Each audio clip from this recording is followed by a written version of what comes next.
Cicerón, Disputaciones Tusculanas. Libro 5. Sobre la felicidad.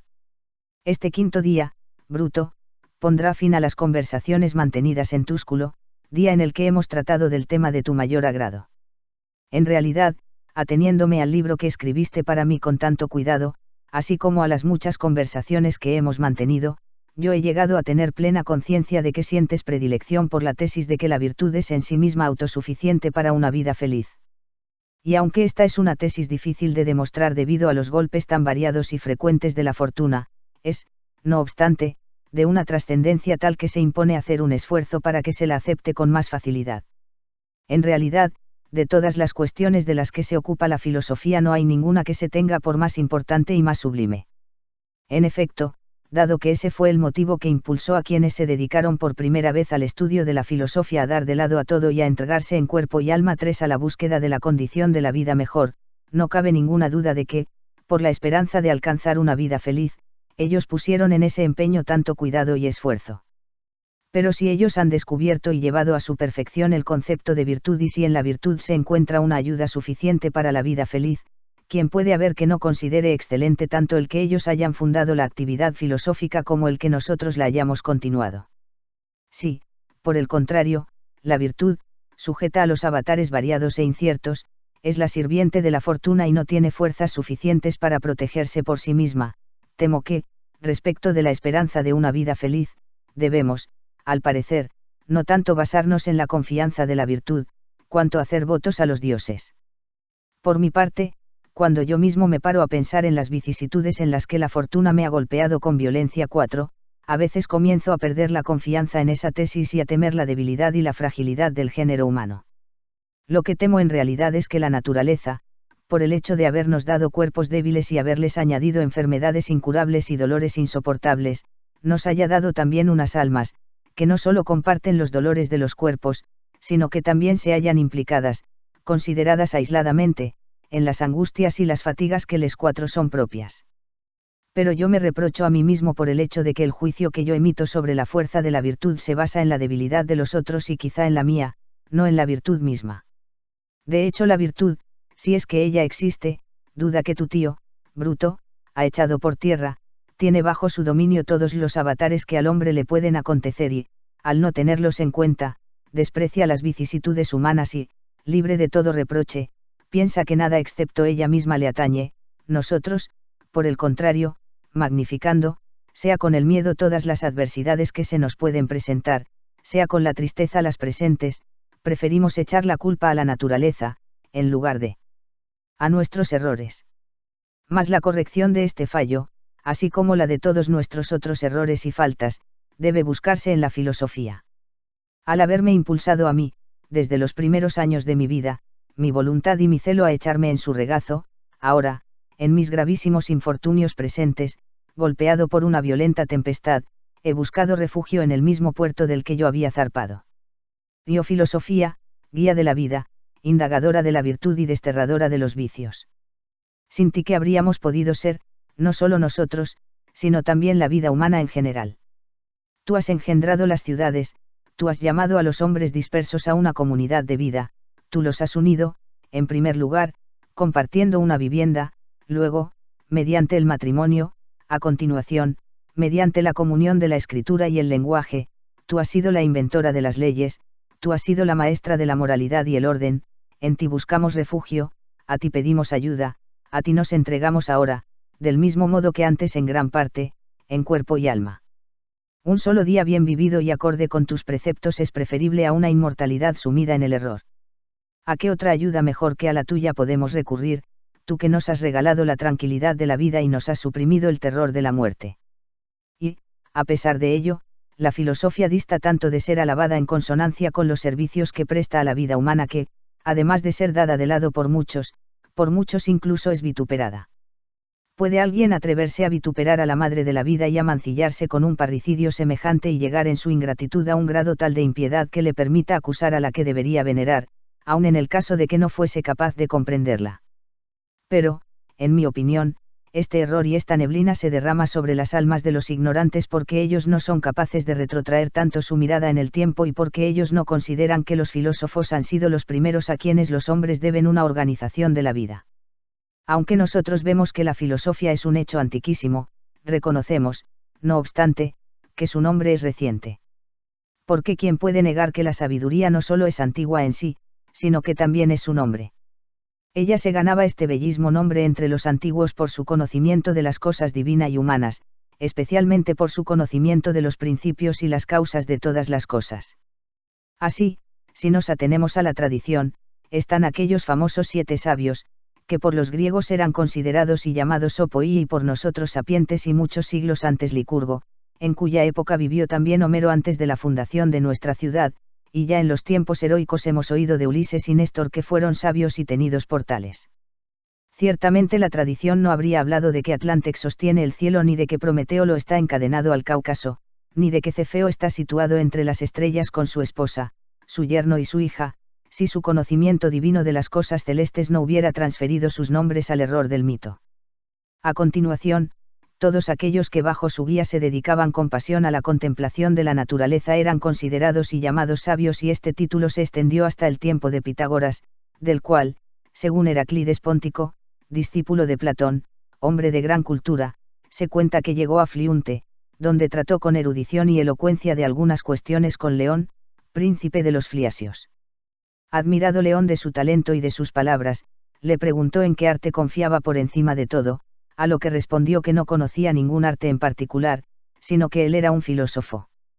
León, asombrado por la novedad del nombre, preguntó quiénes eran los filósofos y qué diferencia había entre ellos y los demás, a lo que Pitágoras respondió que a él la vida de los hombres le parecía semejante a ese tipo de ferias que se celebran con un grandísimo aparato de juegos con la participación de toda Grecia, porque, del mismo modo que allí hay unos que tratan de alcanzar la gloria y la celebridad de la corona de la victoria con sus cuerpos entrenados, mientras que otros llegan con la intención de obtener una ganancia comprando y vendiendo, hay un tipo determinado de personas, y con gran diferencia el de mayor valía, que no buscan ni el aplauso ni el lucro, sino que llegan allí simplemente para ver y observar con atención qué es lo que sucede y cómo sucede, de la misma manera nosotros también, como si hubiéramos venido de una ciudad a una especie de feria atiborrada de gente, hemos venido a esta vida desde una vida y una naturaleza diferentes, unos para ser esclavos de la gloria, otros del dinero.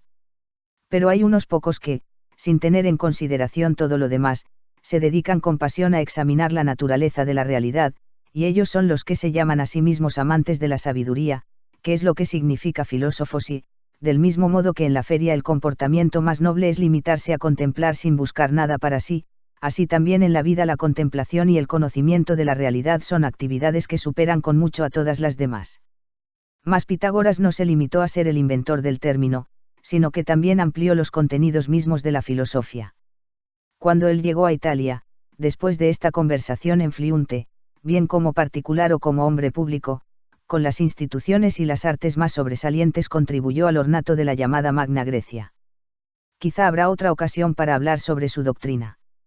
Pero desde los primeros tiempos de la filosofía hasta Sócrates, que había oído a Arquelao, un discípulo de Anaxágoras, los filósofos trataban de los números y los movimientos y se preguntaban de dónde se originan y a dónde vuelven todas las cosas e investigaban con gran empeño las magnitudes, los intervalos y los cursos de los astros y todos los fenómenos celestes.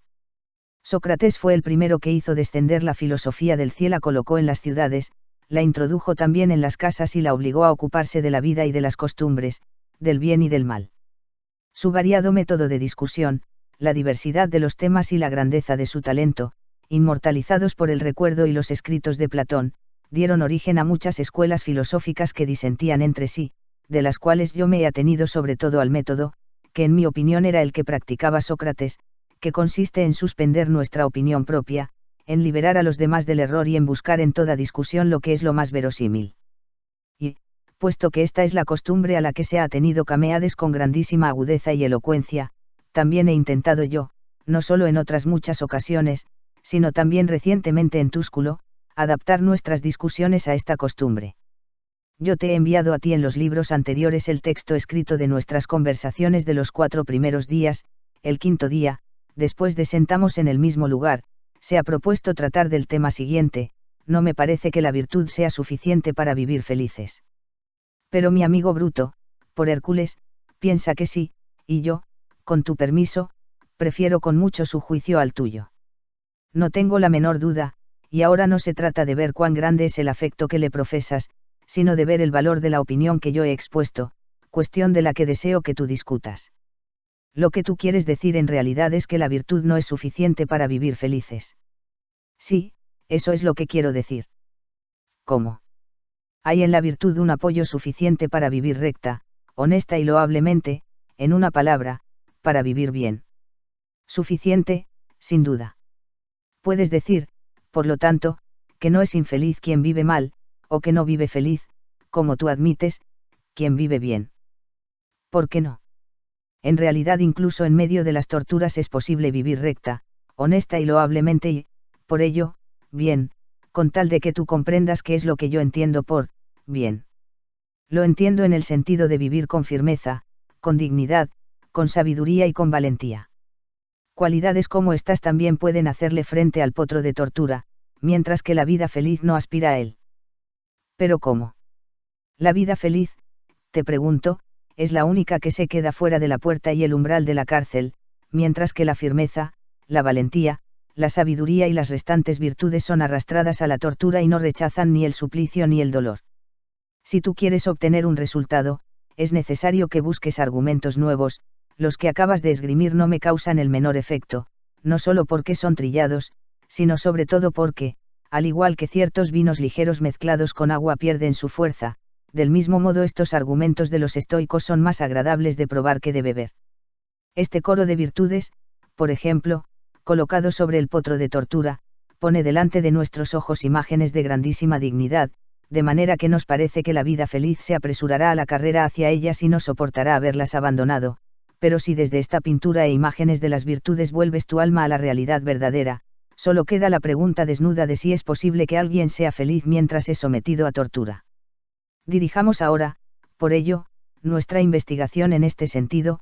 En cuanto a las virtudes, no temas que ellas protesten y se lamenten de que han sido abandonadas por la vida feliz. Si es cierto que no hay ninguna virtud sin prudencia. 8, precisamente la prudencia misma ve que no todos los buenos son también felices y recuerda muchas cosas que se cuentan de Marco Atilio, Quinto Cepión y Marco Aquilio. Si a ti te parece mejor recurrir a las imágenes en lugar de a la realidad, la prudencia misma es la que retiene a la vida feliz cuando intenta ir al potro de tortura y la que afirma que ella no tiene nada en común con el dolor y la tortura. Acepto de buen grado que tú adoptes ese método, aunque es injusto que tú me impongas el modo en que debo llevar la discusión. Pero yo te pregunto ahora si debemos pensar que en los días anteriores hemos llegado o no a alguna conclusión. Claro que hemos llegado a una conclusión, y de cierta entidad. Si ello es así, podemos decir que la cuestión que nos ocupa está ya decidida y casi llevada a su término. ¿Por qué dices eso? Porque los movimientos turbulentos y las agitaciones del alma, incitados y provocados por un impulso irreflexivo, rechazando toda razón, no dejan espacio alguno para la vida feliz. ¿Cómo podría uno no ser desgraciado temiendo la muerte o el dolor, de los cuales, la una con frecuencia está presente, y el otro siempre está amenazante? ¿Y qué decir si la misma persona, como sucede la mayoría de las veces, teme la pobreza, la ignominia, la infamia, o la debilidad y la ceguera, o si, por último, lo que les acontece a menudo no solo a los individuos, sino también a los pueblos poderosos, teme la esclavitud? ¿Puede ser feliz alguien que tema estas cosas? ¿Y qué decir de quien no solo teme esas desgracias que le pueden venir, sino que también las sufre y soporta en el presente? Añade a estas desgracias el exilio, la tristeza, la pérdida de los hijos, que hombre quebrantado por estas desgracias y roto por la aflicción puede no ser el más infeliz.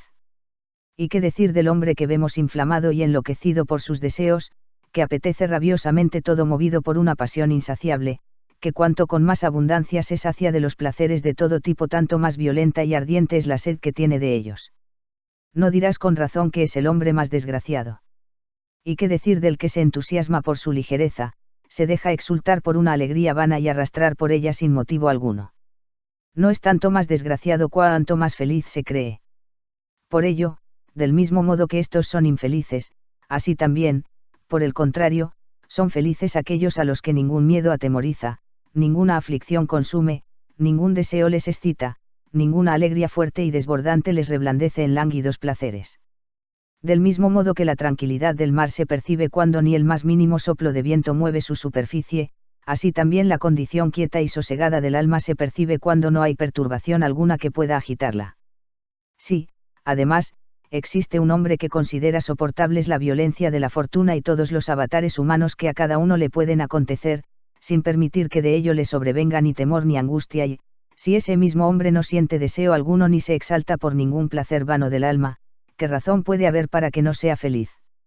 Y, si estos son los efectos de la virtud, ¿por qué motivo la virtud por sí misma no va a hacernos felices?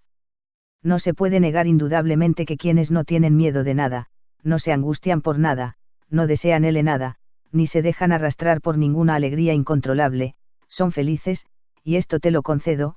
Ahora bien, en lo que toca al otro punto no se puede decir que esté intacto.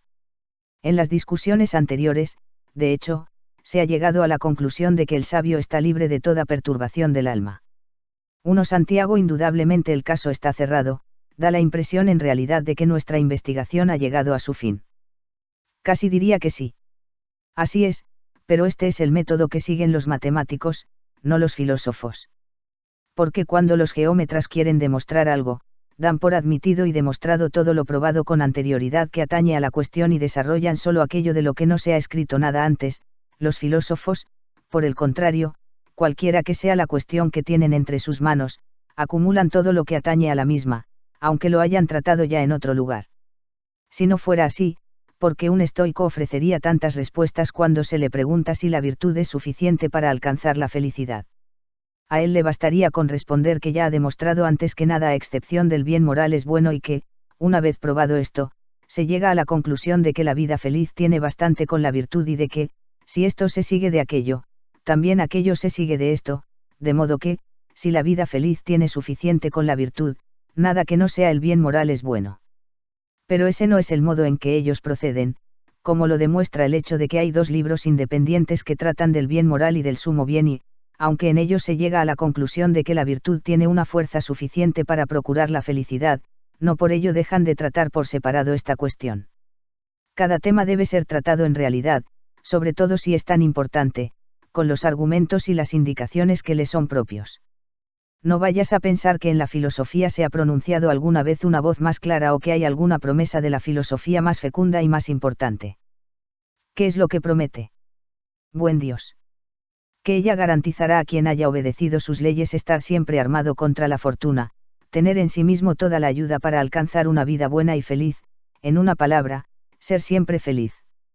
Pero los resultados que consigue los veré en otra ocasión, mientras tanto estimo de gran valor lo que ella promete.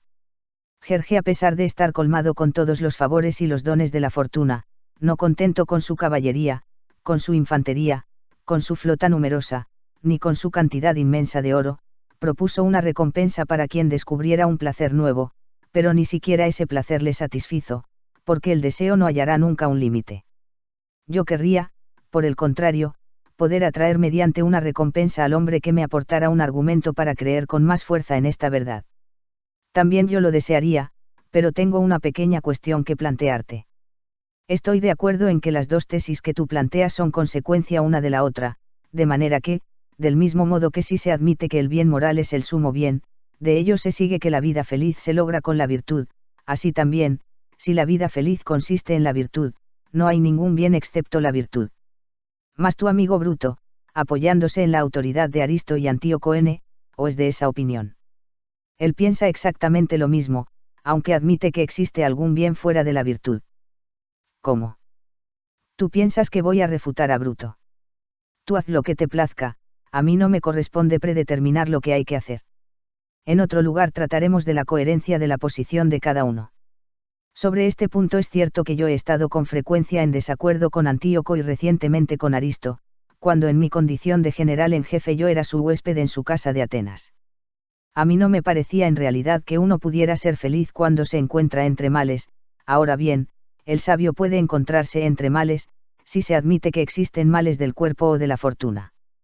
Los argumentos que se esgrimían, que Antíoco ha expresado también en muchos lugares, eran que la virtud podía ser suficiente para alcanzar la vida feliz, pero no la completamente feliz, se añadía que a la mayoría de las cosas segundo se las nombra atendiendo a su elemento prevalente, aunque falte una parte del mismo, como sucede en el caso de las fuerzas, la salud, la riqueza, el honor o la gloria, que se determinan por su cualidad, no por su cantidad. Lo mismo puede aplicarse a la vida feliz. Aunque ésta cojee en alguna parte, mantiene, no obstante, el nombre que deriva de su parte prevalente. Ahora no es necesario analizar con detalle esto, aunque me da la impresión de que no se ha formulado con absoluta coherencia. Yo no acierto a comprender en realidad qué debe buscar el hombre feliz para ser más feliz, porque si hay algo que le falta, no puede ser feliz. Y respecto de tu afirmación de que todas las cosas reciben su nombre y valoración en atención a su parte prevalente, puede tener validez para algunos casos. Ahora bien, dado que ellos dicen que hay 3 tipos de males, cuando un hombre es alcanzado por todos los males de 2 tipos, hasta el punto de padecer todas las adversidades de la fortuna y tener su cuerpo oprimido y consumido por todos los dolores, diremos que a este le falta poco para tener una vida, no digo ya plenamente feliz, sino simplemente feliz. Esta es la tesis que Teofrasto no ha sido capaz de sostener. Porque, después de haber establecido que los azotes, las torturas, el martirio, la ruina de la patria, el exilio, la pérdida de los hijos tienen una importancia relevante para hacer la vida mala y desgraciada, no se atrevió a hablar en un tono elevado y solemne cuando sus pensamientos eran tan pusilánimes y desalentados. No hay que preguntarse si estuvo acertado, sino si fue coherente. Por ello mismo a mí no suele agradarme criticar las conclusiones después de haber aceptado las premisas. Por otra parte, este filósofo, el más distinguido y sabio de todos, no es muy criticado cuando habla de los 3 tipos de bienes, mientras que todo el mundo lo trata con dureza, sobre todo por el libro que escribió sobre la vida feliz, en el que habla mucho de por qué razón quien sufre torturas y tormentos no puede ser feliz. Se piensa también que en este libro se emplea la expresión, la vida feliz no sube a la rueda, que es un instrumento de tortura entre los griegos. Es cierto que él en ninguna parte llega a de 25 cireso, pero lo que dice viene a ser lo mismo. ¿Puedo yo, pues, después de haberle concedido que los dolores del cuerpo y los reveses de la fortuna se cuentan entre los males, irritarme con él cuando dice que no todos los buenos son felices, si es cierto que todos los buenos pueden caer en los males que él enumera? El mismo Teofrasto es tratado con dureza en los libros y en las lecciones de todos los filósofos por haber alabado, en su Calisthenes, esta máxima. Es la fortuna la que gobierna la vida, no la sabiduría. Ellos dicen que ningún filósofo ha expresado nunca una afirmación más descorazonadora. Esto es cierto, pero yo no veo que pueda decirse nada más coherente. Si es cierto que hay tantos bienes que residen en el cuerpo y tantos fuera del cuerpo que dependen del azar y la fortuna, no es coherente decir que la fortuna, que es la dueña y señora de las cosas externas y de las que atañen al cuerpo, tiene una importancia mayor que la cordura. ¿O preferimos imitar a Epicuro? Él dice a menudo muchas cosas admirables, aunque no se preocupa de la coherencia y las consecuencias lógicas de lo que dice. Él elogia la comida afirmación ciertamente digna de un filósofo, en el caso de que la dijeran Sócrates o Antístenes, no quien ha declarado que el placer es el sumo bien. Él dice que no se puede vivir placenteramente, a no ser que se viva de un modo honesto, sabio y justo. Nada más noble, nada más digno de la filosofía, si él mismo no relacionara vivir de un modo honesto, sabio y justo con el placer. ¿Qué hay mejor que la afirmación de que la fortuna cuenta muy poco para el sabio 5? Pero no sostiene esto la misma persona que, después de haber declarado que el dolor no es solo el mayor mal, sino el único mal, podría sentir en todo su cuerpo la opresión de los dolores más violentos precisamente en el momento en que se jacta de enfrentarse a la fortuna. Metrodoro expresa lo mismo con mejores palabras: me he adelantado a ti, fortuna, dice, me he apoderado de ti y he cerrado todos los accesos, para que no te me pudieras aproximar. Admirable, si lo dijeran Aristón de Quío, el estoico Zenón, quienes estimaban que no había otro mal fuera de la inmoralidad, pero tú, Metrodoro, que has asentado todo bien en las vísceras y en las médulas y has definido que el sumo bien consiste en la condición estable del cuerpo y en la esperanza de que ella se conserve, tú has cerrado verdaderamente los accesos a la fortuna. ¿Cómo? Porque de este bien 5 puedes verte privado en un instante. Pero son precisamente estas palabras las que hacen mella en los ignorantes, y por opiniones de esta naturaleza hay muchísimos hombres que piensan así, pero quien razona con agudeza no debe observar lo que cada uno dice, sino lo que cada uno debería decir. Por ejemplo, A propósito de la opinión cuya defensa hemos asumido en esta discusión, lo que nosotros deseamos sostener es que todos los buenos son siempre felices. Es evidente lo que yo entiendo por buenos, a quienes están provistos y adornados de todas las virtudes unas veces los llamamos sabios y otras buenos. Veamos quiénes deben ser considerados felices. Yo pienso sin duda que lo son quienes se encuentran entre bienes sin la adición de mal alguno. Cuando nosotros decimos feliz, esta palabra no contiene ninguna otra noción que no sea plenitud absoluta de bienes con eliminación de todos los males. Plenitud que la virtud no puede alcanzar si existe algún bien fuera de ella. Porque, si los tenemos por tales, se nos presentará un turba de males, la pobreza, la oscuridad de origen, la soledad, la pérdida de los seres queridos, los dolores graves del cuerpo, la salud perdida, la debilidad, la ceguera, la destrucción de la patria, el exilio y hasta la esclavitud. En avatares tan numerosos y graves, y aún más que le pueden acontecer, puede llegar a encontrarse el sabio, pues el que los provoca es el azar, que puede arremeter contra el sabio. Pero si aquellos son males, ¿quién puede garantizar que el sabio será siempre feliz, dado que puede encontrarse inmerso al mismo tiempo en todos ellos? Por consiguiente, ni a mi amigo Bruto, ni a nuestros maestros comunes, ni a los filósofos antiguos, Aristóteles, Espeusipo, Genócrates y Plemonles, puedo conceder así como así, que, después de haber contado entre los males las situaciones que he enumerado, afirmen que el sabio es siempre feliz.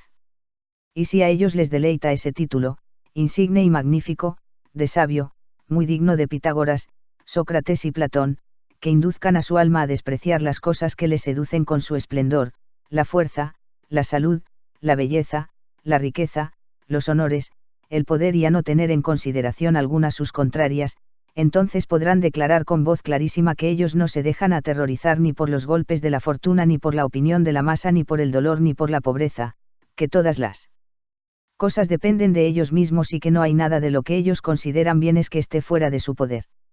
No es admisible en modo alguno un lenguaje que es digno de un hombre grande y noble y enumerar luego entre los males y los bienes las mismas cosas que el vulgo. Movido por esta gloria Epicuro se eleva, también a él le parece, si los dioses lo quieren así, que el sabio es siempre feliz. Se deja seducir por la nobleza de esta idea, pero, si se escuchara a sí mismo, nunca diría eso. Hay en realidad contradicción mayor que afirmar que el dolor es el mayor o único mal y creer al mismo tiempo que el sabio, en el momento en que esté atormentado por el dolor, dirá, qué agradable es esto. Por consiguiente, los filósofos no deben ser juzgados por sus afirmaciones aisladas, sino por la continuidad y coherencia de su pensamiento. Tú me induces a estar de acuerdo contigo, pero ten cuidado, no sea que tu coherencia deje mucho que desear. ¿Por qué lo dices? Porque he leído recientemente el cuarto libro de tu De Finibus y me daba la sensación de que en él, argumentando en contra de Catón, tú querías mostrar, y esta es realmente mi opinión, que entre Zenón y los peripatéticos, con excepción del empleo de términos nuevos, no hay ninguna diferencia si eso es así. ¿Por qué razón? Si de la doctrina de Zenón se sigue que en la virtud hay fuerza suficiente para vivir de un modo feliz, no se les permite a los peripatéticos decir lo mismo. Yo creo en realidad que hay que atenerse a la substancia, no a las palabras. Es evidente que tú estás tratando conmigo con documentos sellados y que presentas como testimonio lo que yo haya podido decir o escribir en alguna ocasión. Actúa así con otros, con quienes discuten con leyes preestablecidas. Nosotros, por el contrario, vivimos el día a día y decimos todo lo que golpea nuestra mente por su probabilidad y por esa razón somos los únicos libres. No obstante, puesto que poco antes hemos hablado sobre la coherencia o pienso que aquí no hay que preguntarse si es verdadera la doctrina que acepta Zenón y su alumno Aristón, que el bien moral es el único bien, sino si, admitido este principio, sería lógico hacer depender por completo la felicidad solo de la virtud. Por esa razón concedamos también a Bruto que el sabio es siempre feliz, él mismo debe ver el grado de coherencia de su afirmación, ¿quién es más digno que el de la gloria de un pensamiento semejante? Nosotros, por el contrario, permanezcamos fieles a nuestro principio de que el hombre sabio es el más feliz. Y si nos parece que Zenón de Citio, un advenedizo y un oscuro artesano de palabras, se ha presentado como un intruso en la filosofía antigua, remóntese la importancia de esta doctrina a la autoridad de Platón, en el que se encuentra a menudo la afirmación de que fuera de la virtud no puede hablarse de bien. En el Gorgias, por ejemplo, Sócrates, al responder a la pregunta del sofista de si no consideraba feliz a Arquelao hijo de Perdicas, tenido a la sazón por el más afortunado, respondió, no lo sé, porque no he hablado nunca con él. ¿Cómo? ¿No conoces otro modo de saberlo? No, ninguno. Es que ni siquiera puedes decir del rey de los persas si es feliz. ¿Cómo podría sin saber hasta qué punto él es instruido y bueno? ¿Cómo? ¿Es que tú piensas que la vida feliz consiste en esto? Sí, eso es que pienso, que los buenos son felices y los malos infelices. Arquelao es entonces infeliz. Indudablemente, si él es injusto, ¿no te parece que pone toda la felicidad solo en la virtud? ¿Y qué decir de cómo se expresa él mismo en el epitafio? El hombre que hace depender de sí mismo todo lo que contribuye a la felicidad, sin vincularlo a la buena o mala fortuna de los otros y sin obligarlo a depender de las virtudes de otro e inducirlo a error, ese es el hombre que se ha procurado el método de vivir mejor. Este es el hombre moderado, valiente, sabio, el que frente al nacimiento y la desaparición de los demás bienes, en especial de los hijos, obedecerá sin rechistar a aquel antiguo precepto, nunca se alegrará ni entristecerá en demasía, porque él pondrá siempre en sí mismo toda su esperanza. De manera que de estas palabras de Platón, como si de una fuente santa y venerable se tratara, manará nuestra exposición. ¿Por dónde podemos comenzar mejor que por la naturaleza, nuestra madre común? Todo lo que ella ha engendrado, no solo el ser vivo, sino también lo que ha nacido de la tierra de un modo que le hace apoyarse en sus propias raíces, quiere que sea perfecto en su género. Por esa razón, los árboles, las vides y las plantas que son más bajas y no pueden elevarse por encima de la tierra, unas siempre están verdes, y otras, desnudas de sus hojas durante el invierno, las recuperan con el calor de la primavera, y no hay ninguna que, gracias a determinado movimiento interior y a las semillas que en ellas se encierran, no muestre un vigor tal que le haga producir profusamente flores, frutos o bayas, y en todas ellas, en la medida en que en las mismas está ínsito, sí. Ninguna fuerza externa lo impide, todo alcanza la perfecta santiagoción. Pero es más fácil aún percibir en los animales la fuerza de la naturaleza en sí, porque ella les ha dotado de sentidos. Es ella la que ha querido en realidad que los animales que nadan habiten en las aguas y que las aves disfruten del libre cielo y que unos se arrastren y otros caminen y que una parte de ellos vivan aislados y otros en grupo. Unos son salvajes, otros, en cambio, domésticos, algunos viven ocultos y cubiertos por la tierra. Y cada uno de ellos, ateniéndose a su función propia, dado que no puede pasar al modo de vida de animales de otra especie, permanece sometido a la ley de la naturaleza. Y, del mismo modo que la naturaleza ha dotado a las distintas especies de animales de una característica específica, que cada una conserva como algo propio y de la que no se separa, así también al hombre le ha dotado de algo muy superior, aunque el término superior debe aplicarse a las cosas que admiten una comparación, mientras que el alma humana, al emanar de la mente divina, no puede compararse con ningún otro ser que no sea la divinidad misma. 39 Si es lícito hablar así. Por consiguiente, si aquella ha sido cultivada y la agudeza de su visión ha sido tratada con tal cuidado que le impide ser cegada por los errores, se convierte en una inteligencia ESD, es decir, en una racionalidad absoluta, que es en lo que consiste su perfección. Y, si feliz es todo ser al que no le falta nada y que en su especie está completo y ha alcanzado la plenitud, y si esto es lo propio de la perfección, no cabe la menor duda de que todos los que están en posesión de la perfección son felices. En este punto yo estoy de acuerdo con Bruto, es decir, con Aristóteles, Genócrates, Espeusipo y Plemón, pero a mí me parecen también completamente felices. ¿Qué le falta en realidad para vivir feliz a quien confía en sus bienes? ¿O cómo puede ser feliz quien desconfía de ellos? Ahora bien, quien hace una división tripartita de los bienes tiene que desconfiar de ellos. ¿Quién podría confiar en realidad en la salud de su cuerpo o en la constancia de la fortuna? Pero nadie puede ser feliz a no ser que el bien sea estable, fijo y permanente. ¿Cuál de esos bienes reúne esas características? A mí me parece que a ellos les viene como anillo al dedo aquello que le dijo un lacedemonio a un comerciante que se vanagloriaba de haber enviado muchas naves por todas las costas del mar: no diría en verdad que es muy deseable una fortuna como la tuya que depende de los cordajes, o hay que poner en duda que nada de lo que puede perderse debe considerarse que forma parte de la clase de cosas mediante las que la vida feliz alcanza su plenitud. Ninguna de las partes constitutivas de la felicidad debe secarse, ni extinguirse, ni desmoronarse, porque no podrá ser feliz quien tema perder alguna de ellas. Lo que queremos en realidad es que el hombre feliz sea seguro, inexpugnable, protegido y defendido, no para que tenga poco que temer, sino para que no le asalte temor alguno. Del mismo modo que se llama inocente no a quien comete un perjuicio leve, sino a quien no comete perjuicio alguno, así también hay que considerar libre de miedo no a quien tiene poco miedo, sino a quien se halla por completo libre de él. ¿Qué es en realidad el valor sino la disposición del alma que no solo es capaz de afrontar y resistir el peligro, la fatiga y el dolor, sino que también se halla alejada de todo miedo? Y estos rasgos del valor cero no serían posibles si todo el bien no consistiese exclusivamente en el bien moral. ¿Cómo podría alguien, además, poseer esa seguridad deseada y buscada por encima de todo? Por seguridad entiendo de momento la falta de aflicción en la que la vida feliz consiste, si se le presenta, o puede presentársele, una multitud de males.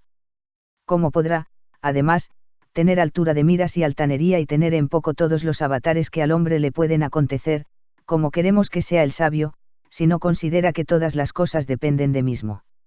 Los lacedemonios, cuando Filipov les amenazó mediante una carta en la que decía que él impediría todas sus iniciativas, le preguntaron si también les impediría morir. Un espíritu semejante no será más fácil encontrarlo en el hombre que buscamos que en una ciudad enteras. Y si a la valentía, de la que hablamos, se le añade la templanza, que es la moderadora de todas las emociones, que le puede faltar para vivir feliz a quien la valentía lo libera de la aflicción y el miedo, mientras que la templanza no solo lo aparta del deseo, sino que al mismo tiempo no le permite dejarse arrastrar por una alegría desbordante. Yo podría mostrar que la virtud causa esos efectos, si no hubiera tratado de ellos con pormenor los días anteriores. Ahora bien, puesto que las perturbaciones del alma originan la infelicidad, mientras que su aplacamiento causa la vida feliz y, dado que hay dos clases de perturbaciones, ya que la pena y el temor consisten en 10 que se piensa que son males, y la alegría desenfrenada y el deseo de placeres consisten en una valoración errónea de los bienes, y, puesto que todos ellos pugnan con la reflexión y la razón, dudarás tú en llamar feliz al hombre que ves exento, liberado y libre de conmociones tan graves, tan contrapuestas y dispares entre sí. Mas el sabio se halla siempre en un estado semejante, de manera que el sabio siempre es feliz. Además, todo bien procura alegría, pero lo que procura alegría es digno de elogio y orgullo, además, lo que es tal merece también la gloria y, si se merece la gloria, indudablemente es digno de elogio. Ahora bien, lo que es digno de elogio posee indudablemente valía moral, de manera que bueno es lo que posee valía moral. Pero lo que estos filósofos enumeran como bienes ni siquiera ellos dicen que equivale a la valía moral, de manera que solo lo que posee valía moral es un bien, de lo que resulta que la vida feliz depende exclusivamente del bien moral. Por consiguiente, no hay que llamar bienes, ni tener por tales, a aquellos que, aunque los poseas en abundancia, permiten que seas muy infeliz. Supongamos que alguien sobresale por su salud, su fuerza, su belleza, por la agudeza e integridad de sus sentidos, añádele también, si te place, la agilidad y la rapidez, dótalo de riquezas, honores, mando, poder, gloria. Si quien tiene todo esto es injusto, intemperante, medroso, dotado de una inteligencia débil o nula, dudarás tú en llamarlo infeliz. ¿Qué clase de bienes son esos cuya posesión puede hacer a un hombre infelicísimo? De la misma manera que un montón se compone de granos del mismo tipo, miremos no vaya a ser que la vida feliz deba componerse de partes que sean semejantes a ella misma. Si es así, la felicidad debe componerse de bienes que solo poseen valía moral, pero, si estos son una mezcla de elementos diferentes, de ellos no podrá resultar bien moral alguno, pero si se elimina el bien moral, que podría entenderse por felicidad. No cabe la menor duda de que, sea lo que sea el bien, es deseable, pero lo que es deseable ciertamente es digno de aprobación. Ahora bien, lo que uno ha aprobado debe ser considerado grato y bienvenido, de manera que también hay que concederle la dignidad. Y, si es así, debe ser merecedor de alabanza, por lo que hay que concluir que todo bien es digno de alabanza. De lo que resulta que lo que constituye el bien moral es el único bien. Si nosotros no nos atenemos a esta conclusión, serán muchas las cosas a las que deberemos llamar bienes, prescindo de las riquezas, a las que no cuento entre los bienes, dado que las puede poseer cualquiera, por indigno que sea, porque el bien no es algo que pueda poseer cualquiera, prescindo del renombre 5 y de la popularidad, que nacen del consenso de los necios y de los malvados, pero hay una serie de cosas que, por muy insignificantes que sean, no hay más remedio que llamarlas bienes. Unos dientes blancos, unos ojos bonitos, un color suave y lo que Anticle alaba mientras lava los pies a Ulises, la placidez de sus palabras, la suavidad de su cuerpo. Si nosotros consideramos bienes cosas semejantes, como ver en la seriedad del filósofo una forma de expresión más autorizada y grandiosa que en la opinión del vulgo y en la de la turba de los necios. Se podrá aducir que los estoicos llaman, principales, o, preferibles, a las cosas que estos denominan bienes. Así es como las denominan. Evidentemente, pero niegan que aquellas culminen la vida feliz, estos, por el contrario, piensan que sin ellas no hay felicidad alguna, o, si la hay, niegan que sea la felicidad perfecta. Pero nosotros queremos que sea perfecta y esto nos lo confirma la famosa demostración de Sócrates. He aquí cómo argumentaba aquel príncipe de la filosofía: cuál es la disposición anímica de un hombre, tal es el hombre; cuál es el hombre mismo, tal es su lenguaje; por otra parte, sus actos se asemejan a su lenguaje, y su vida a sus actos.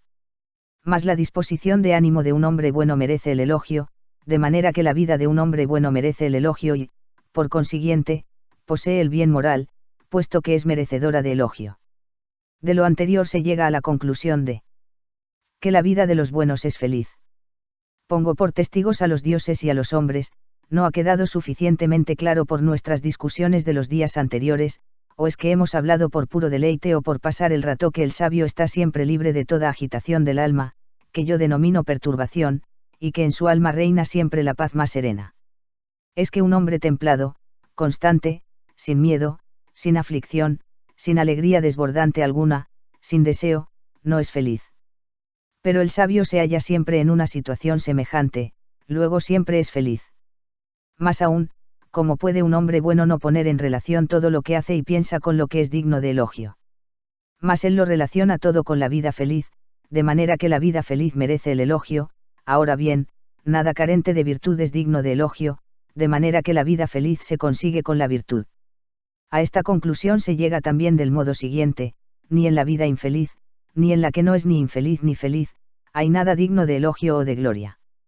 Ahora bien, en algunas vidas hay algo digno de elogio, de gloria o de mención, como cuando Epaminondas dice: por mis planes se ha podado la gloria de los laconios, o como cuando el africano dice: desde donde se eleva el sol por encima de los pantanos de la Meótida no hay nadie que pueda igualar mis empresas. Si es así, hay que celebrar, elogiar y divulgar a los cuatro vientos la vida feliz, puesto que no existe ninguna otra cosa que se deba elogiar y divulgar a los cuatro vientos. Si se sientan estas premisas, tú puedes ver las consecuencias que de ellas se siguen. Si la vida feliz no coincide en realidad con la moralmente valiosa, tiene que existir necesariamente algo mejor que la vida feliz. Pero no te quepa la menor duda de que ellos afirmarán que lo que constituye el bien moral es mejor. De manera que habrá algo mejor que la vida feliz. ¿Se puede decir algo más absurdo que esto? ¿Cómo? Si se reconoce que en los vicios hay la fuerza suficiente para hacer la vida infeliz, no se debe reconocer que en la virtud hay la fuerza suficiente para hacer la vida feliz. Es evidente que de los contrarios se llega a las consecuencias contrarias. En este punto yo me pregunto qué significado puede tener la famosa balanza de Critolaoc 7, el cual, al poner en uno de los platos los bienes del alma, y en el otro los del cuerpo y los bienes externos, piensa que el plato de los bienes del alma se inclinaría tanto por el peso que llegaría a hundir la tierra y el Martes. ¿Qué impide entonces que él, o también Genócrates, el más respetable de los filósofos, que exaltan con tanta fuerza la virtud, mientras disminuyen y rebajan lo demás, hagan consistir en la virtud no solo la vida feliz, sino también la 52 felicidad perfecta? Si en realidad no es así, la consecuencia será la destrucción de las virtudes. Es evidente que quien cae en la aflicción debe caer también en el miedo, porque el miedo es la espera ansiosa de una aflicción que está por venir, pero quien cae en el miedo cae también en el espanto, el temor, el pavor y la cobardía. Por ello, hay veces en que él mismo se deja vencer y piensa que no le atañe aquel famoso precepto de Atreo, que se preparen de tal manera en su vida que no sepan lo que es la derrota. Por el contrario, será vencido, como he dicho, y no solo será vencido, sino que también será esclavo, mientras que lo que nosotros queremos es que la virtud sea siempre libre, siempre invicta. Si ella no es así, la virtud desaparece. Además, si la virtud proporciona un apoyo suficiente para vivir bien, también lo procura para vivir felices, porque en la virtud hay ciertamente todo lo que se precisa para vivir con fortaleza, pero, si se vive con fortaleza, también con grandeza de ánimo, hasta llegar ciertamente al punto de no dejarnos aterrorizar por nada y ser siempre invencibles. La consecuencia de ello es que no hay nada de qué arrepentirse, nada que se eche en falta, nada que sea un obstáculo, por lo que todo discurrirá en la abundancia, la perfección y la prosperidad y, por consiguiente, con felicidad. Mas la virtud es suficiente para vivir con fortaleza y suficiente también, por ello, para vivir felices. En efecto, de la misma manera que la necedad, aunque ha conseguido el objeto de su deseo, piensa, sin embargo, que nunca ha obtenido suficiente, así también la sabiduría está siempre satisfecha con lo que tiene y nunca está descontenta de sí misma. Intenta establecer una comparación con el único consulado de Gallo Lelio y obtenido después de un fracaso anterior, si es que, cuando un hombre bueno y sabio como fue él cosecha un fracaso en una votación, no es preferible decir que el pueblo ha sido rechazado por un buen cónsul en lugar de que él ha sido rechazado por un buen pueblo, pero, en cualquier caso, si tuvieras posibilidad de elegir, preferiría ser cónsul una sola vez como Lelio o 4 veces como Cima. No tengo ninguna duda de lo que vas a responderme, sé perfectamente a quién me estoy dirigiendo. Yo no le plantearía esta pregunta a uno cualquiera, estoy casi seguro de que otro respondería no solo que él prefiere 4 consulados a uno solo, sino también un solo día de Cinna a las vidas enteras de muchos varones ilustres. Si Lelio hubiera tocado con un dedo a alguien, habría sido castigado.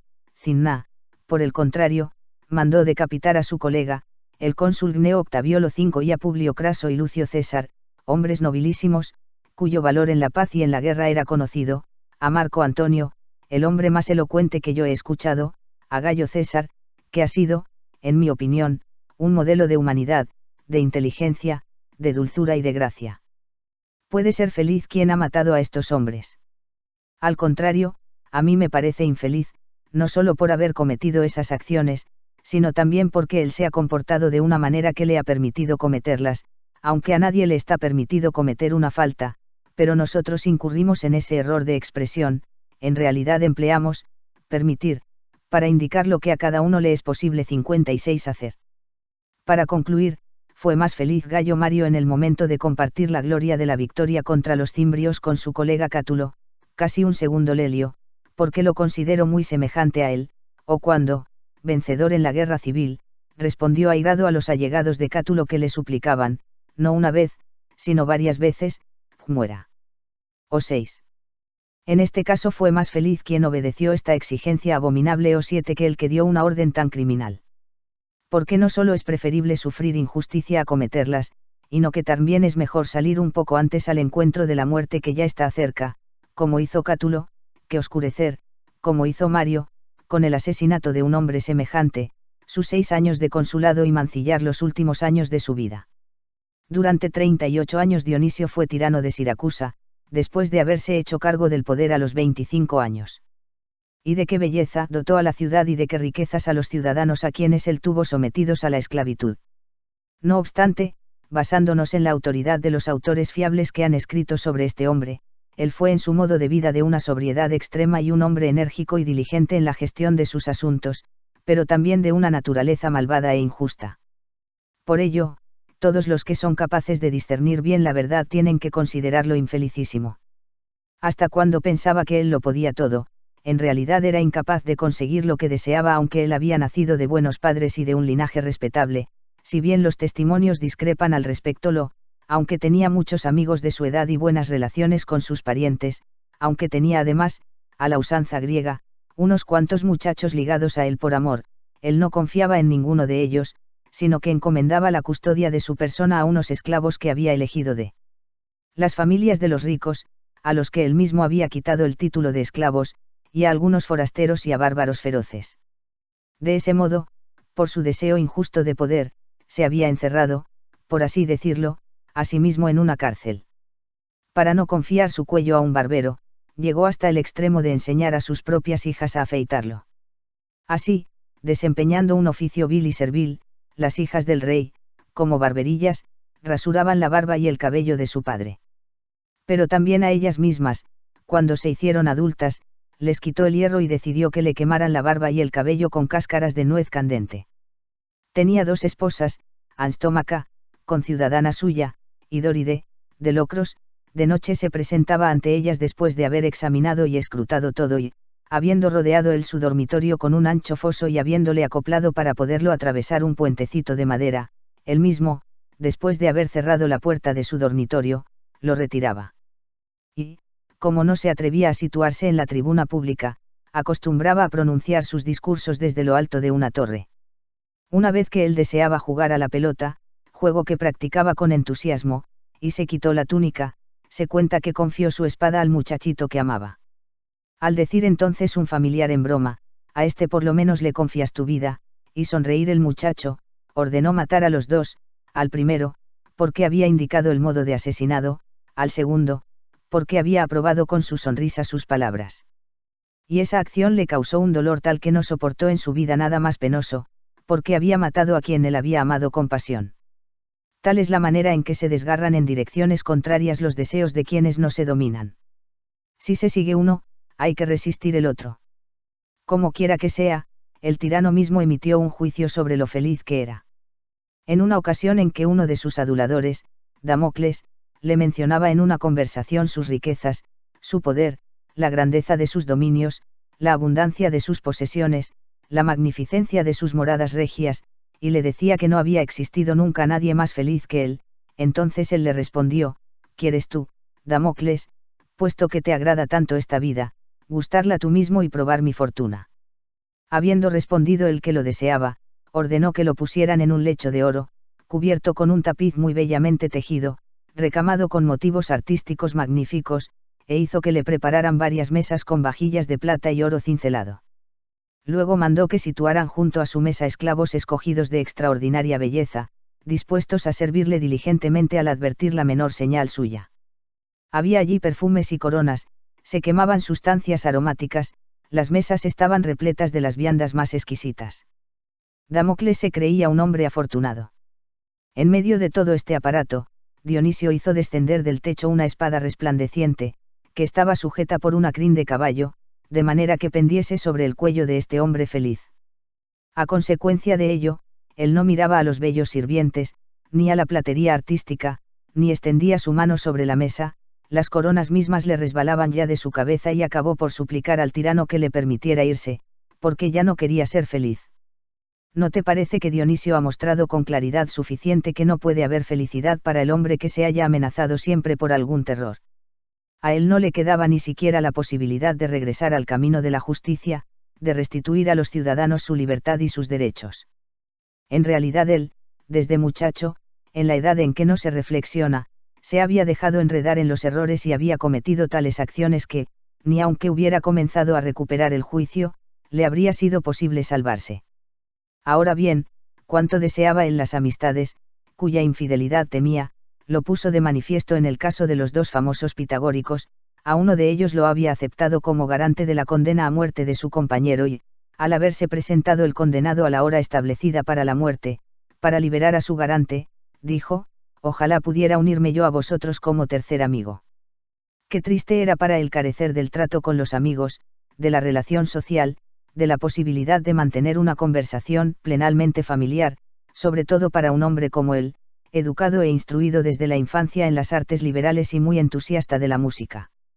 Fue también un poeta trágico, no importa de qué valor, porque en este género más que en ningún otro yo no sé por qué cada uno juzga bellas sus propias obras, no he conocido hasta ahora a ningún poeta, y eso que me ha unido amistad con Aquinio, que no se creyera el mejor de todos. Así son las cosas, a ti te gustan tus obras, a mí las mías, pero, para volver a Dionisio, carecía de un tenor de vida civilizado y humano, él vivía con los fugitivos, con los criminales, con los bárbaros, pensaba que ningún hombre digno de libertad, o sencillamente deseoso de ser libre, podía ser su amigo. No compararé ahora la vida de este, la más horrible, la más miserable, la más detestable que yo pudiera imaginar, con la de Platón o Arquitas, hombres doctos y verdaderamente sabios. De la misma ciudad yo voy a hacer salir del polvo y de su varilla a un hombrecillo humilde, que vivió muchos años después, a Arquímedes siendo yo cuestor, logré descubrir su sepulcro, desconocido para los siracusanos, y cuya existencia ellos negaban, que estaba rodeado y cubierto por completo de zarzas y matomales. Yo conservaba en mi memoria unos breves escenarios, que según la tradición estaban grabados sobre su monumento, que indicaban que encima del sepulcro se había colocado una esfera con un cilindro. Mientras yo estaba recorriendo con la mirada toda la zona, pues junto a la puerta de Agrigento hay un gran número de sepulcros, reparé en una columnita que apenas se elevaba por encima de los matorrales, en la que había la figura de una esfera y un cilindro. Yo dije de inmediato a los siracusanos, también me acompañaban las autoridades, que, según creía, aquello era exactamente lo que buscaba. Enviados muchos hombres conoces, limpia 66 ron y despejaron el lugar. Cuando se nos abrió un acceso al mismo, nos acercamos a la parte frontal del pedestal. Se veía una inscripción con las partes finales de los versos corroídas casi hasta la mitad. De manera que la ciudad más ilustre de Grecia y, en otro tiempo también las más docta, habría ignorado el monumento de su ciudadano más ilustre, si no se lo hubiera dado a conocer un hombre de Arpino. Pero volvamos al lugar en el que ha comenzado la digresión, de todos los hombres que tienen algún trato con las musas, es decir, con la civilización y con el saber, ¿quién hay que no prefiera ser este matemático en lugar de aquel tirano? Si examinamos su modo de vivir y actuar, vemos que la mente de uno se nutría con las reflexiones e investigaciones científicas, junto con el deleite que la destreza procura, lo que constituye el único y más dulce alimento del alma, la del otro vivía instalada en el asesinato y las injusticias, en compañía de un miedo que dura día y noche. Vamos, compáralo con Demócrito, Pitágoras y Anaxágoras, ¿qué reinos, qué riquezas preferirás a sus estudios y a sus deleites? Es evidente que es en la parte mejor del hombre en la que hay que situar necesariamente el bien supremo que tú estás buscando. Pero ¿qué hay mejor en el hombre que una mente sagaz y buena? Debemos gozar, por lo tanto, del bien de la mente, si queremos ser felices. Ahora bien, el bien de la mente es la virtud, es necesario, por ello, que la vida feliz se contenga en ella. De aquí se desprende que todo lo que es bello, moralmente valioso y preclaro, como he dicho antes, pero me parece que ahora debe decirse con más insistencia, está lleno de alegría. Ahora bien, dado que es evidente que la vida feliz es el resultado de alegrías perpetuas y plenas, la consecuencia es que ella es el resultado del bien moral. Pero para no limitarnos a un mero tratamiento verbal de lo que queremos mostrar, debemos presentar, por decirlo así, estímulos precisos que nos lleven a un conocimiento y comprensión mayor de la cuestión. Tomemos nosotros un hombre que sobresalga en las artes mejores y modelémoslo por un momento con nuestra imaginación y pensamiento. En primer lugar, debe ser de un talento extraordinario, porque la virtud no acompaña fácilmente a las inteligencias lentas. Luego, debe tener un empeño que le incite a la búsqueda de la verdad. De aquí nacerá aquel famoso totriple del espíritu, consistente el primero en el conocimiento de la realidad y en la explicación de la naturaleza, el segundo en el discernimiento de lo que hay que buscar y rehuir y en una norma de vida racional, el tercero en juzgar la coherencia y contradicción de cada cosa, en lo que reside no solo la sutileza de la argumentación, sino también la veracidad del juicio. Qué alegría debe experimentar el alma del sabio que vive día y noche sumida en estos pensamientos.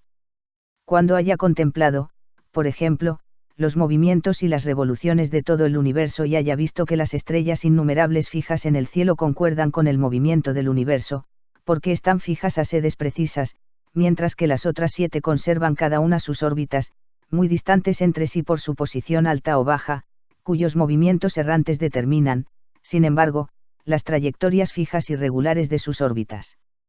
La observación de estos fenómenos fue indudablemente la que impulsó y alentó a aquellos antiguos a seguir investigando. De ahí ha nacido la investigación sobre los principios y, por así decirlo, sobre las semillas de todas las cosas que se han originado, generado y compuesto, sobre cuál es el origen de cada especie, inanimada o animada, muda o dotada de palabra, cuál es su vida y su muerte, qué cambios y transformaciones se dan en el paso de un estado a otro, de dónde procede la tierra y con qué pesos mantiene el equilibrio, en qué cavidades se sustentan los mares, qué fuerza de la gravedad hace que todas las cosas tiendan siempre hacia el cenio del universo, que en lo que es esférico es siempre el punto más bajo. Al alma que examina y reflexiona día y noche estas cuestiones le sobreviene ese conocimiento prescrito por el dios de Delfos que consiste en que la mente se conoce a sí misma y se siente unida a la mente divina, por lo que se colma de gozo insaciable. Precisamente la reflexión misma sobre el poder y la naturaleza de los dioses enciende en el alma el deseo de imitar la eternidad y piensa que no se halla encerrada en los límites de la brevedad de la vida, Cuando ve que las causas de las cosas están estrechamente unidas entre sí y encadenadas por la necesidad, las cuales a pesar de que fluyen desde la eternidad hasta la eternidad, las regula, no obstante, la razón y la inteligencia. Cuando el sabio observa y levanta su mirada hacia este espectáculo o, mejor dicho, rodea con su mirada todas las partes y las zonas, con qué tranquilidad de ánimo vuelve a someter a consideración las cosas humanas y terrestres. De aquí se origina su conocimiento de la virtud, florecen las especies y las partes de las virtudes, se descubre que ve la naturaleza como el sumo bien y que como el sumo mal, a qué principio hay que referir los deberes y qué norma de conducta hay que elegir. Una vez examinadas las cuestiones de esta naturaleza, se llega a la conclusión fundamental que constituye el objeto de esta discusión, a saber, que la virtud se basta a sí misma para conseguir la felicidad. A continuación viene la tercera rama de la actividad filosófica, la que fluye y se difunde por todos los campos de la sabiduría, la que define el objeto, distingue los géneros, añade las consecuencias, recapitula las conclusiones que se han alcanzado, discierne lo verdadero y lo falso, es el método y la ciencia de la argumentación. Esta ciencia se deriva no solo la mayor utilidad para ponderar la realidad, sino también de una manera especial el deleite genuino y digno de la sabiduría. Pero todo esto pertenece a la esfera del ocio. Dejemos que nuestro sabio se vuelva a la tarea de proteger el Estado. ¿Qué puede haber más estimable que el sabio cuando discierne con su sabiduría práctica el interés de los ciudadanos, mientras que su sentido de la justicia le impide desviar para su beneficio nada del interés común, al mismo tiempo que hace uso de sus otras y tan variadas virtudes? Añade a ello el fiuto de las amistades, que para los sabios no consiste solo en el acuerdo o la armonía casi total sobre cualquier aspecto de su vida, sino también en el deleite supremo que las relaciones y el trato cotidiano procuran. ¿Qué le falta a una vida semejante para ser más feliz? Ella se halla repleta de tantas y tan grandes alegrías que la fortuna misma tiene que cederle su lugar. Y, si la felicidad consiste en el disfrute de bienes del alma semejantes, es decir, de las virtudes, y si todos los sabios disfrutan de esas alegrías, es necesario admitir que todos ellos son felices. Incluso en medio de la tortura y los tormentos. Pensabas que yo decía en un lecho de violetas y de rosas. Pero tiene gracia que sea Epicuro, que solo lleva puesta la máscara de filósofo y que se ha dado a sí mismo este nombre, a quien le esté permitido afirmar, afirmación sin duda que, considerada en sí misma, cuenta con mi aprobación que para el sabio no hay momento alguno, aunque sea quemado, torturado y mutilado, en que no pueda exclamar, qué gran nadería considero todo esto. Precisamente el que mide el mal por el dolor y el bien por el placer, que se mofa de nuestros conceptos de bien moral y bajeza moral, que dice que nosotros, seducidos por los conceptos, prodigamos sonidos vacíos de contenido y que nada nos afecta sino lo que se experimenta en el cuerpo como suave o áspero.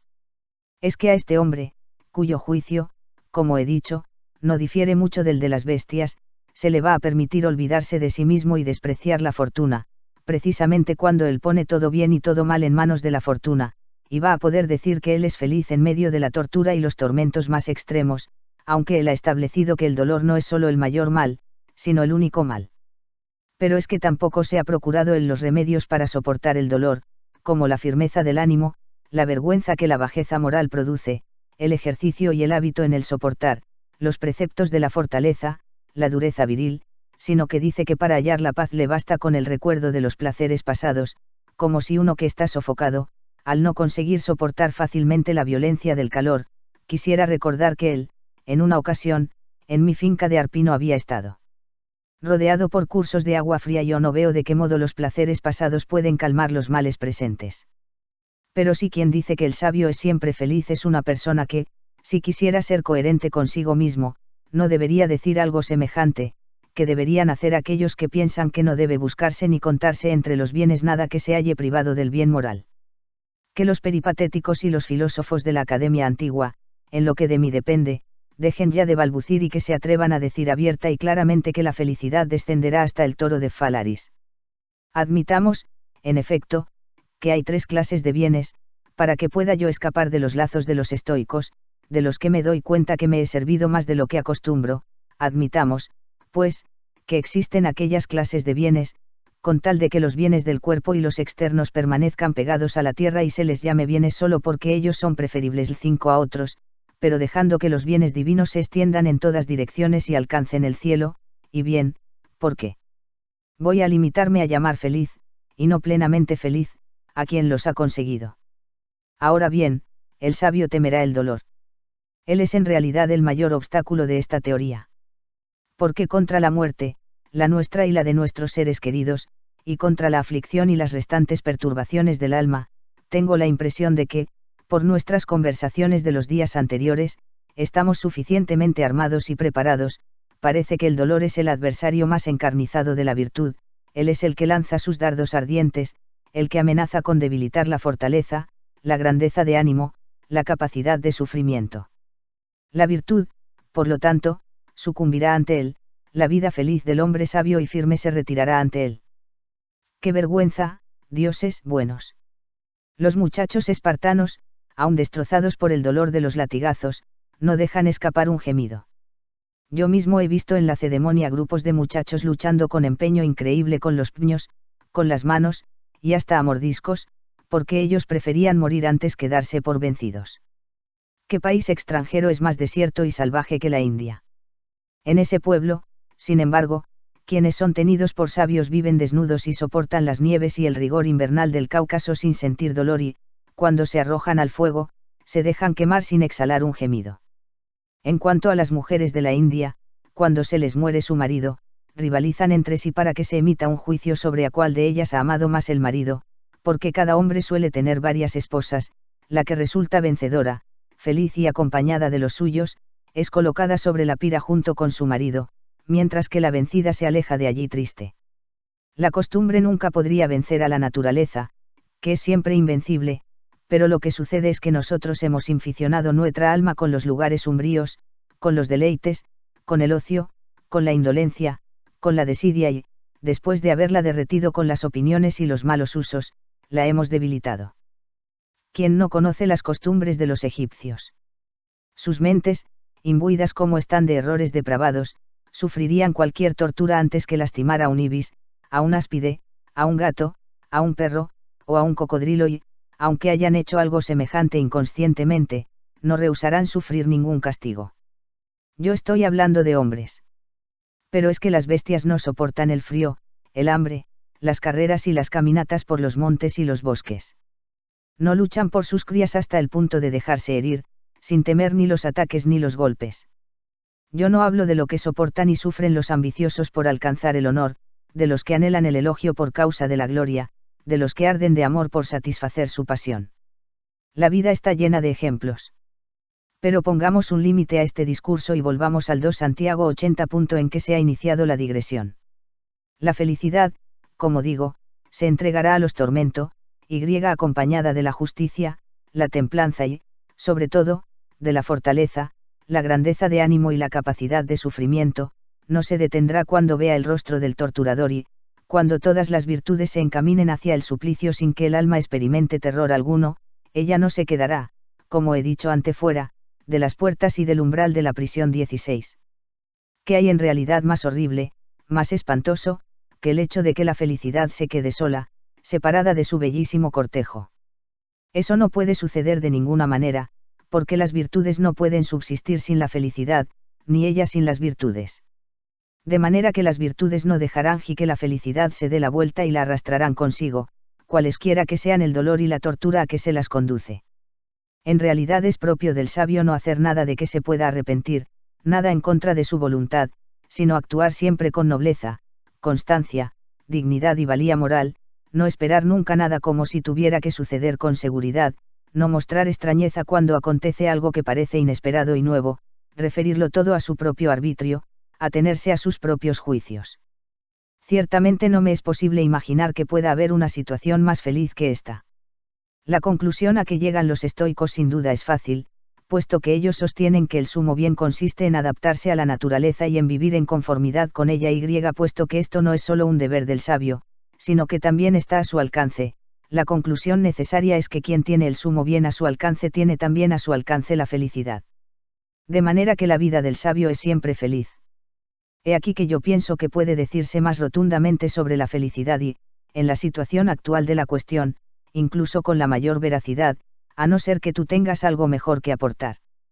Ciertamente yo no puedo aportar nada mejor, pero hay una cosa que me gustaría obtener de ti, si no te resulta desagradable, dado que a ti no hay cadenas que te vinculen a una escuela determinada y libas de todo lo que a ti te impresiona más por su aspecto de verosimilitud, pues bien, puesto que hace un momento me parecía que tú animabas a los peripatéticos y a la academia antigua a que se atreviesen a decir a las claras y sin reticencias que los sabios son siempre plenamente felices, yo quisiera oír cómo piensas tú que esta afirmación es coherente con ellos.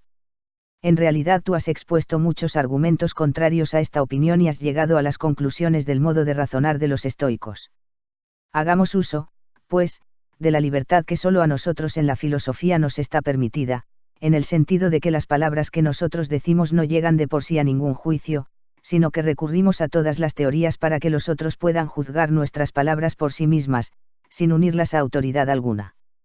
Pues bien, me parece que lo que tú deseas sostener es que, por discrepantes que puedan ser las opiniones de los filósofos sobre el sumo bien, la virtud es, sin embargo, suficiente para asegurar la felicidad. Esto es lo que Carneades, según hemos oído, tenía por costumbre sostener, pero mientras que él iba en contra de los estoicos, a los que siempre rebatía con el mayor empeño y contra cuya doctrina su espíritu se había inflamado, nosotros, en cambio, trataremos la cuestión sin apasionamiento. Si en realidad los estoicos han establecido correctamente el sumo bien, la cuestión está zanjada, es necesario que el sabio sea siempre feliz. Pero, si es posible, examinemos una por una la opinión de los restantes filósofos, para que este preclaro dogma, por decirlo así, de la vida feliz pueda conciliarse con las opiniones y las doctrinas de todos. Ahora bien, en mi opinión, las concepciones que se han mantenido y sostenido sobre el sumo bien son las siguientes: en primer lugar, las 4 simples: no hay nada bueno fuera del bien moral; la de los estoicos, no hay bien fuera del placer; la de Epicuro, no hay bien fuera de la ausencia de dolor; la de Jerónimo, no hay bien fuera del disfrute de los bienes principales de la naturaleza, o de todos, o de los más importantes, la que exponía Carneades contra los estoicos. Estas son las concepciones simples.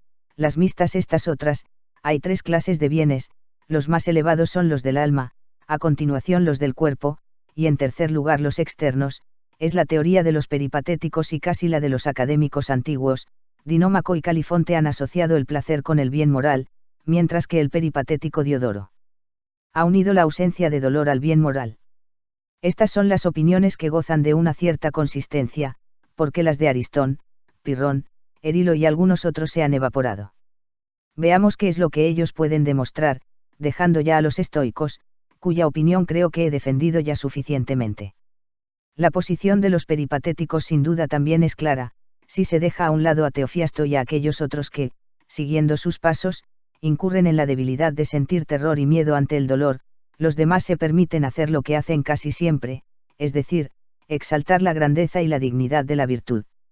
Después de haberla elevado hasta el cielo, lo que suelen hacer con Facundia, dado que son hombres elocuentes, les es fácil aniquilar y despreciar lo demás por comparación. A quienes afirman en realidad que hay que buscar la gloria unida al dolor no les está permitido decir que no son felices los que la han alcanzado. A pesar de que ellos pueden verse envueltos en determinados males, el concepto, felices, no obstante, sigue manteniendo la grandeza y amplitud de su significado. En efecto, del mismo modo que del comercio se dice que es lucrativo y de la labranza que es fructífera, no solo si el primero está siempre exento de pérdida y la segunda siempre libre de los desastres que el mal tiempo origina, sino si en ambas actividades hay un predominio claro del éxito, así también de la vida puede decirse con razón que es feliz, no solo si ella está repleta de bienes de todo tipo, sino también si el predominio de los bienes se da en la parte de mayor peso y dignidad de la doctrina de estos filósofos. Se sigue, por lo tanto, que la felicidad acompañará a la virtud incluso en el suplicio y que entrará con ella en el Toroa, teniéndonos a la autoridad de Aristóteles, Genócrates, Espeusipo y Polemón, y que ella no la abandonará corrompida por amenazas o lisonjas. Esta será también la opinión de Califonte y Diodoro. Cada uno de ellos abraza de tal manera el bien moral que piensa que lo que no va acompañado de él debe ser colocado mucho más atrás. Los demás me da la impresión de que se hallan en aprietos, aunque consiguen mantenerse a flote, como es el caso de Epicuro, Jerónimo y aquellos otros que se esfuerzan en defender la doctrina de Carneades, ya abandonada. En realidad no hay ninguno de ellos que no piense que el alma es el juez de los bienes y no la instruya de manera que sea capaz de menospreciar lo que es bueno o malo en apariencia. Bien mirado, los argumentos que a ti te parece que esgrime Epicuro son los mismos que los de Jerónimo y Carneades y, por Hércules, los de todos los demás. ¿Quién de ellos está en realidad poco preparado contra la muerte o el dolor? Empecemos, si te place, por el hombre que llamamos blando, voluptuoso. ¿A ti te parece que teme la muerte o el dolor quien llama feliz al día en que él se muere, quien presa de los mayores dolores intenta mitigarlos trayendo a su memoria el recuerdo de sus propios descubrimientos? Y no da la sensación de que trate estas cuestiones como si dijera la primera futilidad que se le ocurra.